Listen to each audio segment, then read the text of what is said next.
A'udzu billahi minasyaitonir rajim. Bismillahirrahmanirrahim. Kalla innal insana layatagha ar-ra'ahu istaghna. Inna ila rabbika ar-ruj'a. Ara'aita alladhi yanha 'abdan idza shalla. أرأيت إن كان على الهدى أو أمر بالتقوى أرأيت إن كذب وتولى ألم يعلم بأن الله يرى كلا لئن لم ينته لنسفعا بالناصية ناسية كاذبة خاطئة فليدع ناديه سندع الزبانية كلا لا تطعه واسجد واقترب. Ketahuilah, sesungguhnya manusia benar-benar melampaui batas karena dia melihat dirinya serba cukup. Sesungguhnya hanya kepada Tuhanmu lah kembalimu. Bagaimana pendapatmu tentang orang yang melarang seorang hamba ketika dia mengerjakan sholat? Bagaimana pendapatmu jika orang yang dilarang itu berada di atas kebenaran atau dia menyuruh bertakwa kepada Allah? Bagaimana pendapatmu jika orang yang melarang itu mendustakan dan berpaling? Tidakkah dia mengetahui bahwa sesungguhnya Allah melihat segala perbuatannya? Ketahuilah, sesungguhnya jika dia tidak berhenti berbuat demikian, niscaya kami tarik ubun-ubunnya, yaitu ubun-ubun orang yang mendustakan lagi durhaka. Maka biarlah dia memanggil golongannya untuk menolongnya. Kelak kami akan memanggil malaikat Zabaniyah. Sekali-kali janganlah kamu patuh kepadanya. Sujudlah dan dekatkanlah dirimu kepada Tuhanmu. Allah Subhanahu wa ta'ala menceritakan perihal manusia bahwa manusia itu adalah makhluk yang mempunyai kesenangan, jahat, angkuh, dan melampaui batas apabila ia melihat dirinya telah berkecukupan dan banyak hartanya.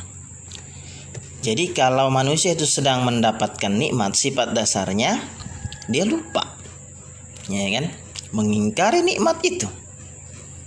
Parahnya, ya kan, kejahatannya muncul, ya kan, angkuhnya hingga melampaui batasnya. Kemudian Allah mengancamnya dan memperingatkan kepadanya melalui firman berikutnya. Inna ila rabbika ruj'a. Sesungguhnya hanya kepada Tuhanmu lah kembalimu. Al-Alaq ayat 8. Yakni hanya kepada Allah lah kamu kembali dan berpulang. Lalu dia akan mengadakan perhitungan terhadap hartamu, dari manakah kamu hasilkan dan kemanakah kamu belanjakan. Nah, ini perlu digarisbawahi. Harta yang diperoleh itu dari mana? Apakah yang halal ataukah yang haram, ya kan? Nah, kalau halal aman, ya kan? Tapi tidak sampai di situ. Ketika dia lupa, ya kan, disalahgunakan untuk keburukan, kemaksiatan, maka salah lagi, ya kan? Benar sudah cara memperolehnya, tapi kemudian peruntukannya lagi salah, ya kan? Dan lebih parahnya lagi, kalau memperolehnya salah, peruntukannya pun mau dia betul atau tidak ya tetap salah karena cara memperolehnya salah. Nah, seperti itu. Karena semua akan ditanya, diminta pertanggungjawaban nanti kepada setiap hambanya. Allah akan minta pertanggungjawaban terhadap harta yang dia peroleh dan dia peruntukkan selama di dunia. Ibnu Abu Hatim mengatakan, yang diriwayatkan oleh Abdullah Ibnu Mas'ud, dia pernah mengatakan bahwa ada dua orang yang haus dan tidak pernah merasa kenyang, yaitu orang yang berilmu dan orang yang memiliki harta. Tetapi keduanya tidak sama. Adapun orang yang berilmu, maka bertambahlah ridho Allah, Tuhan yang Maha Pemurah kepadanya.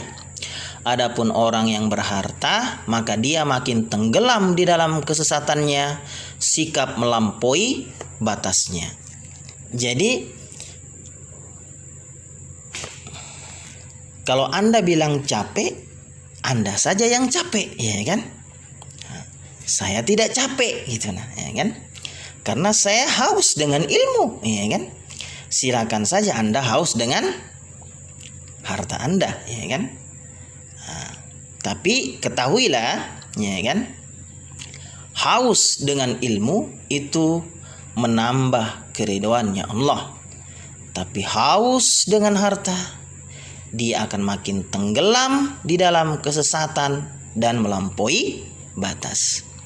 Maka Nabi Sulaiman pernah ditantang oleh Allah dengan 3 pilihan. Khuyyira Sulaimana bainal mali wal mulki wal ilm. Nabi Sulaiman disuruh memilih antara harta, ya kan, kekuasaan, kerajaan dan juga ilmu. Tapi Nabi Sulaiman memilih ilmu. Karena Nabi Sulaiman memilih ilmu, Nabi Sulaiman mendapatkan semuanya.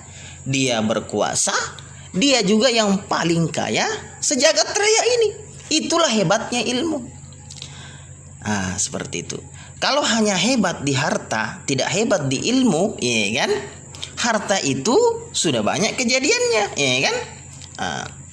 Akan kembali nol, seperti membangun istana pasir, runtuh lagi. Nah, seperti itulah. Karena bila Anda haus dengan harta, melupakan ilmu, ya kan? Melupakan ibadah, melupakan hak-hak Anda, maka Anda akan tenggelam di dalam kesesatan atau melampaui batas. Akhirnya penyesalan tiada akhir. Jangan sampai demikian. Kemudian Abdullah ibnu Mas'ud membacakan firman-Nya, sesungguhnya manusia benar-benar melampaui batas karena dia melihat dirinya serba cukup. Al-Alaq ayat 6-7. Dan terhadap orang yang berilmu, Abdullah ibnu Mas'ud membacakan firman Allah Subhanahu wa taala, sesungguhnya yang takut kepada Allah di antara hamba-hambanya hanyalah ulama. Fatir ayat 8. Innama yakhshallaha min ibadihil ulama. Orang-orang yang berilmu pasti takut karena dia sudah tahu, ya kan? Maka kalau mau ingin takut, ya kan, berilmulah, ya kan? Silakan Anda mencari harta, tapi jangan lupakan ilmu. Banyak orang, ya kan, tenggelam dia dengan dunianya, lupa dia dengan ilmu. Akhirnya jadi hamba yang lupa, ya kan? Ujung-ujungnya membawa dia kepada titik nol, dan akhirnya penyesalan tiada tara.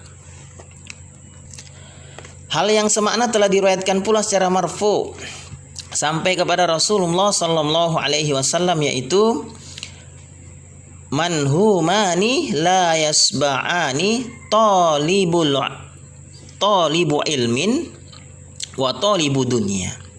Ada 2 macam orang yang rakus, selalu tidak merasa kenyang, yaitu penuntut ilmu dan pemburu duniawi. Pilih yang mana? Ya kan? Rakus ilmu atau rakus dunia, ya kan? Pilih rakus ilmu, ya kan? Kalau rakus ilmu akan mendapatkan semuanya. Tapi kalau rakus dunia tidak mendapatkan semuanya, bahkan kehilangan segala-galanya. Kemudian disebutkan dalam firman selanjutnya, ara'aital ladzi yanha 'abdan idza shalla. Bagaimana pendapatmu tentang orang yang melarang seorang hamba ketika dia mengerjakan salat? Al-Alaq ayat 9 sampai dengan 10. Bahwa ayat ini diturunkan berkenaan dengan sikap Abu Jahal laknatullah. Dia mengancam Nabi sallallahu alaihi wasallam bila melakukan salat di Baitullah, maka Allah Subhanahu wa taala pada mulanya menasihati Abu Jahal dengan cara yang terbaik. Untuk itu Allah Subhanahu wa taala berfirman, "Ara'aita in kana 'alal huda?" Bagaimana pendapatmu jika orang yang dilarang itu berada di atas kebenaran? Al-Alaq ayat 11. Yakni bagaimanakah menurut pendapatmu jika orang yang kamu larang itu berada di jalan yang lurus dalam sepak terjangnya? Amara bit taqwa, atau dia menyuruh bertakwa kepada Allah, Al-Alaq ayat 12, melalui ucapannya, sedangkan engkau menghardiknya dan mengancamnya bila ia mengerjakan solatnya. Karena itulah disebutkan dalam firman berikutnya, alam ya'lam bi annallaha yara. Tidakkah dia mengetahui bahwa sesungguhnya Allah melihat segala perbuatannya? Al-Alaq ayat 14. Artinya, tidakkah orang yang melarang orang yang mendapat petunjuk itu mengetahui bahwa Allah melihatnya dan mendengar pembicaraannya, dan kelak dia akan membalas perbuatannya itu dengan balasan yang setimpal. Selanjutnya Allah Subhanahu wa taala memperingatkan dan mengancam dengan ancaman yang keras. Kalla la illam yantah, ketahuilah sungguh jika dia tidak berhenti menghalang-halangi, Al-Alaq ayat 15, yaitu tidak lagi menghentikan perbuatan yang selalu bermusuhan dan ingkar, ya kan, memusuhi kebenaran, ya kan, lanasfa'anna bin nasiyah, lanasfa'am bin nasiyah, niscaya kami tarik ubun-ubunnya, Al-Alaq ayat 15, yakni niscaya kami benar-benar akan memberinya tanda hitam kelak di hari kiamat. Kemudian disebutkan dalam firman berikutnya, nasyatin kadzibatin khati'ah, yaitu ubun-ubun orang yang mendustakan lagi durhaka, Al-Alaq ayat 16. Maksudnya ubun-ubun Abu Jahal yang pendusta dalam ucapannya lagi durhaka dalam perbuatannya. Fal yad'u nadiyah, maka biarlah dia memanggil golongannya, Al-Alaq ayat 17, yakni kaumnya dan kerabatnya, biarlah dia memanggil mereka untuk menolongnya. Sanad'uz zabaniyah, kelak kami akan memanggil malaikat zabaniyah, Al-Alaq ayat 18. Mereka adalah malaikat juru siksa, sehingga dia mengetahui siapakah yang menang, apakah golongan kami ataukah golongan dia. Jadi silakan saja menghalang-halangi, ya kan? Jadi siapa yang suka menghalang-halangi kebenaran, ya kan, menghalang-halangi petunjuk, itulah muridnya Abu Jahal, ya kan. Nah, siapa yang memperjuangkan kebenaran, ya kan, memperjuangkan petunjuk, ya kan, dia adalah murid dari baginda Nabi Muhammad sallallahu alaihi wasallam. Jadi ada dua di dunia ini, murid Abu Jahal sama murid Nabi kita Muhammad sallallahu alaihi wasallam. Tinggal Anda pilih, mau pilih jadi muridnya Abu Jahal atau pilih jadi muridnya Nabi Muhammad sallallahu alaihi wasallam. Imam Bukhari mengatakan, yang diriwayatkan oleh Ibnu Abbas, dia menceritakan bahwa Abu Jahal berkata, sesungguhnya jika aku melihat Muhammad sedang sholat di dekat Ka'bah, aku benar-benar akan menginjak lehernya. Maka ancaman itu sampai kepada Nabi sallallahu alaihi wasallam, lalu beliau sallallahu alaihi wasallam bersabda, sesungguhnya jika dia melakukan niatnya, benar-benar malaikat akan mengambilnya, menghukumnya. Ibnu Abbas juga mengatakan bahwa dahulu Rasulullah sallallahu alaihi wasallam sering melakukan sholat di dekat Maqam Ibrahim. Maka lewatlah kepadanya Abu Jahal, Ibnu Hisham, lalu berkata, hai Muhammad, dengan apakah engkau mengancamku? Ketahuilah demi Allah, sesungguhnya aku adalah penduduk lembah ini yang paling banyak pendukungnya. Maka Allah Subhanahu wa taala menurunkan firman-Nya, maka biarlah dia memanggil golongannya untuk menolongnya. Kelak kami akan memanggil malaikat Zabaniyah, malaikat juru siksa. Al-Alaq ayat 17 dan 18. Ibnu Abbas mengatakan bahwa seandainya Abu Jahal memanggil golongannya, para pendukungnya, niscaya saat itu juga malaikat azab akan mengambilnya. Imam Ahmad juga mengatakan, hadis yang diriwayatkan oleh Ibnu Abbas mengatakan bahwa Abu Jahal pernah berkata, sesungguhnya jika aku melihat Rasulullah sedang mengerjakan sholat di dekat Ka'bah, benar-benar aku akan menginjak lehernya saat ia sujud. Ibnu Abbas melanjutkan kisahnya bahwa lalu Nabi SAW bersabda, seandainya dia melakukan niatnya itu, niscaya malaikat akan mengambilnya secara terang-terangan, dan seandainya orang-orang Yahudi mengharapkan mati, niscaya mereka benar-benar mati dan akan melihat tempat kedudukan mereka di dalam neraka. Dan seandainya orang-orang yang bermubahalah dengan Rasulullah SAW keluar untuk melakukannya, niscaya saat mereka pulang ke rumahnya, mereka tidak akan menjumpai harta dan juga keluarga mereka. Ibnu Jarir mengatakan, juga diriwayatkan oleh Ibnu Abbas, dia mengatakan bahwa Abu Jahal pernah mengatakan bahwa sesungguhnya jika Muhammad kembali ke makam Ibrahim untuk melakukan sholat, aku benar-benar akan membunuhnya. Maka Allah menurunkan firman-Nya, bacalah dengan menyebut nama Tuhanmu yang menciptakan. Al-Alaq ayat 1 sampai dengan firman-Nya, niscaya kami tarik ubun-ubunnya, yaitu ubun-ubun orang yang mendustakan lagi durhaka, maka biarlah dia memanggil golongannya untuk menolongnya.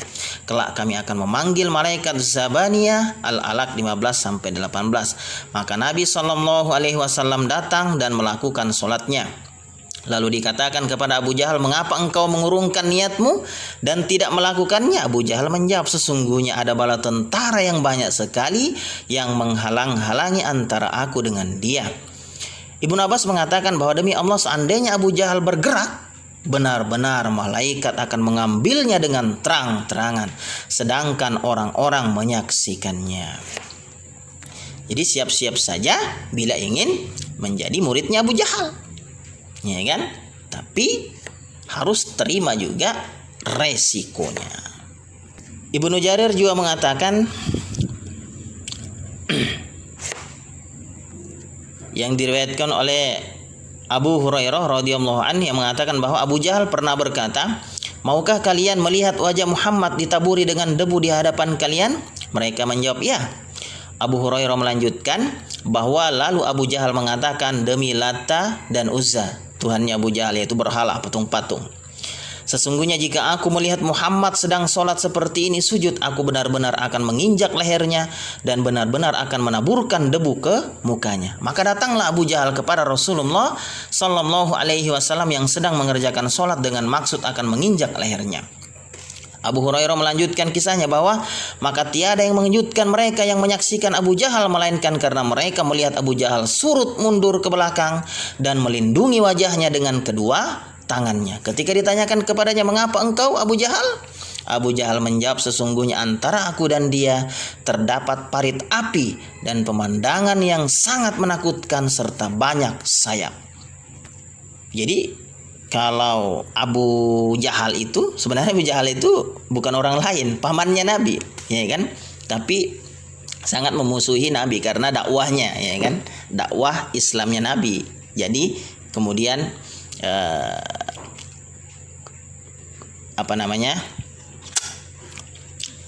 pro dan kontra.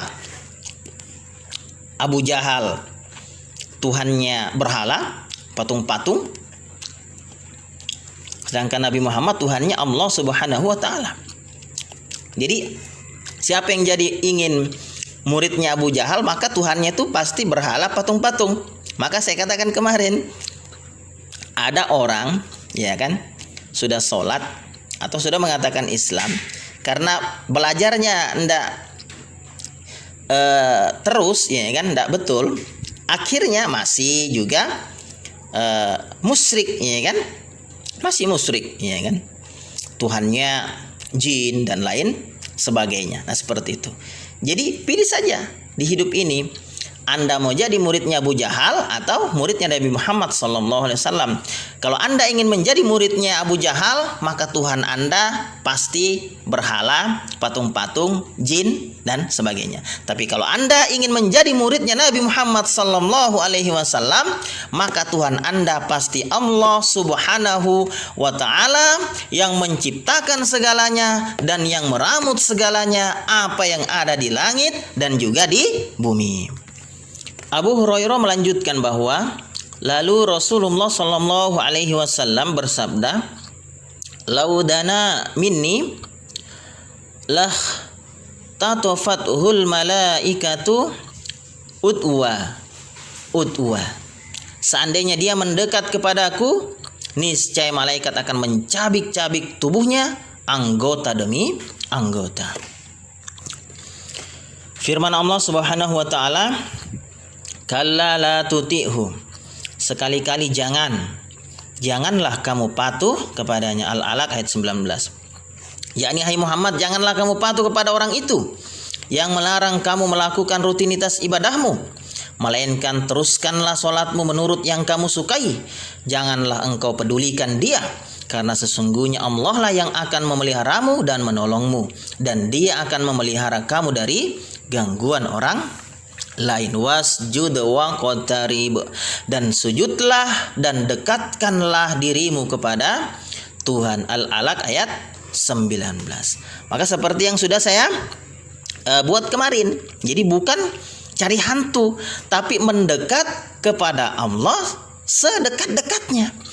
Jadi siapa yang hari ini kerjanya cari hantu, bahas hantu, ya kan, nonton hantu, ya kan, nah itu muridnya Abu Jahal tuh, muridnya Abu Jahal. Nah kalau mau jadi muridnya Nabi Muhammad, ya mengaji, ya kalau bahasa Indonesianya mengaji, belajar, ya kan, baca Al-Quran, ya kan, ditadaburi, ya kan, isi kandungannya. Di dalam Sahih Muslim diriwayatkan oleh Abu Hurairah bahwa Rasulullah sallallahu alaihi wasallam telah bersabda, aqrabu ma yakunul abdu mir rabbi wa huwa sajidun fa aktsirud du'a. Tempat yang paling dekat bagi seorang hamba kepada Tuhannya ialah ketika ia sedang sujud. Maka perbanyaklah berdoa kepadanya ketika sujud.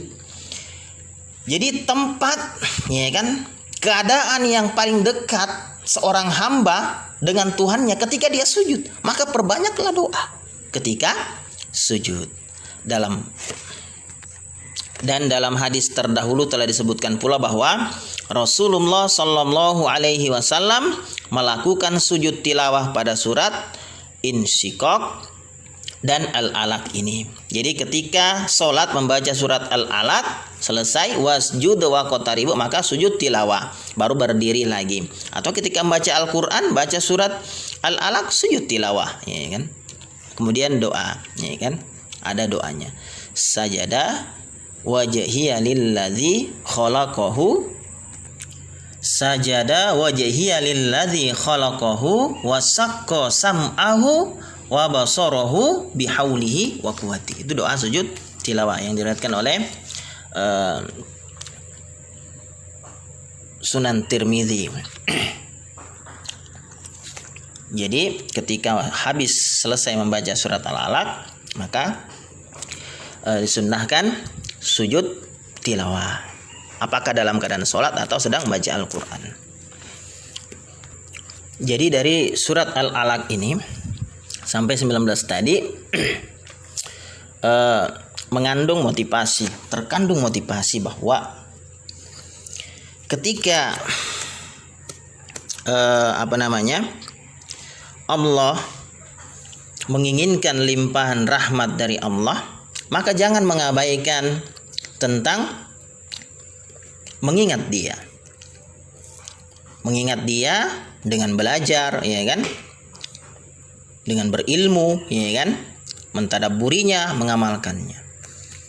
Nah, dengan berilmu itu maka kehidupan dapat berlangsung, ya kan. Ketika tidak berilmu, melalaikan urusan ibadahnya kepada Tuhannya, kepada Allah Subhanahu wa taala, maka dengan itu pula kehidupan berhenti. Nah, seperti itu. Jadi jadilah hamba yang haus akan ilmu. Ketika Anda haus akan ilmu, Anda tidak hanya sekedar mendapatkan ilmu, tapi Anda akan mendapatkan segala-galanya. Maka seperti yang saya katakan di awal-awal YouTube saya, ya kan, sukses itu bukan tentang mengumpulkan harta benda saja. Sukses itu adalah segala-galanya, dapat merasakan semuanya. Jadi bukan berhenti hanya sekedar dunia. Jadi hauslah akan ilmu, maka kau akan dapat segala-galanya. Tapi kalau kau haus akan dunia, kau tidak akan dapat semuanya. Bahkan kau akan kehilangan semuanya, segala-galanya. Ya kan? Bila mendapatkan nikmat harta, ingat selalu kepada Allah agar tidak menjadi hamba yang lupa akan nikmatnya. Dan perlu digarisbawahi lagi bahwa siapa yang suka menghalang-halangi kebenaran, menghalang-halangi petunjuk, ya kan? Menghalang-halangi jalan ketakwaan, maka dialah muridnya Abu Jahal.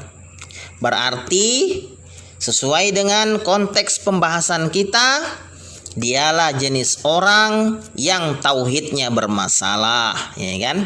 Nah, bila ingin tauhidnya aman, jadilah murid Nabi kita Muhammad sallallahu alaihi wasallam. Sekian, syukron, jazakumullahu khairan katsira. Assalamualaikum warahmatullahi wabarakatuh.